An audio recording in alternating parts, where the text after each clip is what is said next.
చాలా ఎటకారంగా చంద్రబాబు నాయుడు గారు, మీరు కూడా వినుంటారు, పెద్ద గొంతేసుకొని చెవులో మైక్ పెట్టుకొని తమ్ముళ్ళు బటన్ నొక్కుతాడంట జగన్మోహన్ రెడ్డి. బటన్ నొక్కడం పెద్ద విషయమా? మూలనున్న ముసలమ్మ కూడా బటన్ నొక్కుతుంది అని ఎటకారంగా మాట్లాడాడు.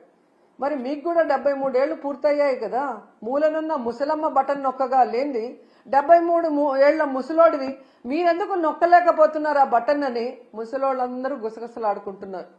మీకు వినిపిస్తుందా? అసలు డిప్యూటీ సీఎం పవన్ కళ్యాణ్ గారు అయితే ఏకంగా బాబు గారి హామీలకి నాది గ్యారంటీ, బాబు గారు చెప్పే ప్రతిదీ అమలు చేసేది నాది వారంటీ, ఆయన చేయకపోతే నేను ప్రశ్నిస్తాను అని మాట్లాడారు.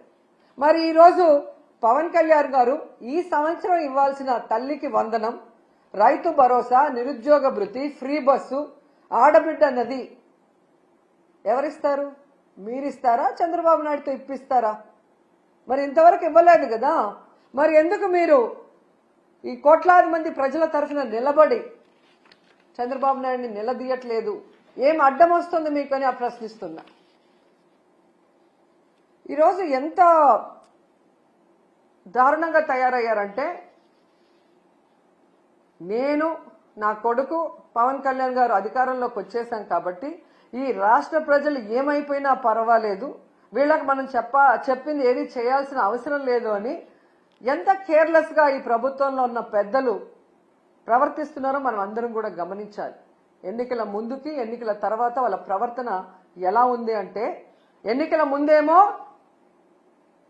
బాబు షూరిటీ భవిష్యత్తుకు గ్యారంటీ, కానీ ఈరోజు Babu surety cheating guarantee. Cycle కోటేస్తే ఫ్రీ బస్ మీ ఇంటి ముందుకే వచ్చేస్తుంది, గ్లాస్ కోటేస్తే ఏ క్లాస్ ఉద్యోగాలు మీకు వస్తాయి, పువ్వు కోటేస్తే పువ్వుల్లో ప్రతి మహిళకి 1500 మీ ఇంటికి వచ్చేస్తుంది, కూటమికి ఓటేస్తే ప్రతి బిడ్డకి స్కూల్కి వెళ్లే వాళ్ళకి 15,000 మీకు వచ్చేస్తాయని చెప్పారు. ఇక ఇంట్లో ఎంతమంది ఉంటే అంతమందికి లక్షలు వచ్చి పడేస్తాయని ఏ విధంగా వాళ్ళు బాండ్లు కూడా రాసి ఇవ్వటం మనం అందరం కూడా గమనించాం. కానీ ఈరోజు ఆ బాండ్లు నాలిక గోక్కోవటానికి కూడా పనిచేయట్లేదు. అసలు వీళ్ళు చేసిన ప్రచారం ఎలా ఉంది అంటే, రామానాయుడు గారు సైకిల్ వేసుకొని ఒక ఇంటికి వస్తారు, ఈ రోజుకి కూడా ఎక్కడ చూసినా అది వాట్సాప్ లో తిరుగుతుంది. నీకు 15,000, నీకు 15,000, నీకు 15,000, నీకు 18,000 అని చిన్నపిల్ల నుంచి పెద్దవాళ్ల వరకు వేలు పెట్టి ప్రతి ఒక్కరికి చూపిస్తూ సైకిల్లో వచ్చి సైకిల్ కొట్టేస్తే చాలా అవన్నీ వచ్చి పడిపోతాయి అన్నారు. మరి అదే సైకిల్ మీద ఈరోజు వెళ్లి అవన్నీ ఎందుకు వాళ్ళకి అందించలేకపోతున్నారు? అంటే అధికారంలో రావటం కోసం ఆ రోజు ఏ విధంగా ప్రచారం చేశారయ్యా అంటే, టీవీల్లో, థియేటర్లో, ఫేస్బుక్లో, యూట్యూబుల్లో, ట్విట్టర్లో, ఇన్స్టాలో ఎక్కడ చూసినా కూడా దండయాత్ర చేశారు ప్రజల మీదకి.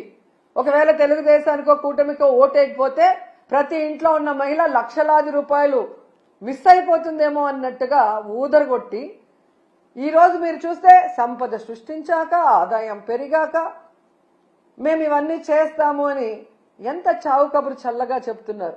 ఇంకా గట్టిగా అడిగితే జగన్మోహన్ రెడ్డి గారి వల్లే ఇవన్నీ ఇవ్వలేకపోతున్నామంటారు. ఎంత సిగ్గుచేటో ఒకసారి ఆలోచించండి. ఈరోజు తెలుగుదేశం పార్టీ, జనసేన పార్టీ వాళ్ళ ఇంట్లో ఎవరికైనా జలుబు వచ్చినా, వాళ్ళకి తుమ్ములు వచ్చినా అది జగన్మోహన్ రెడ్డి గారి వల్లే అని చెప్పుకునే అంత దిగజారిపోయారనేది ఈ మధ్యకాలంలో టీవీలు చూసిన వాళ్ళందరికీ అర్థమై ఉంటుంది.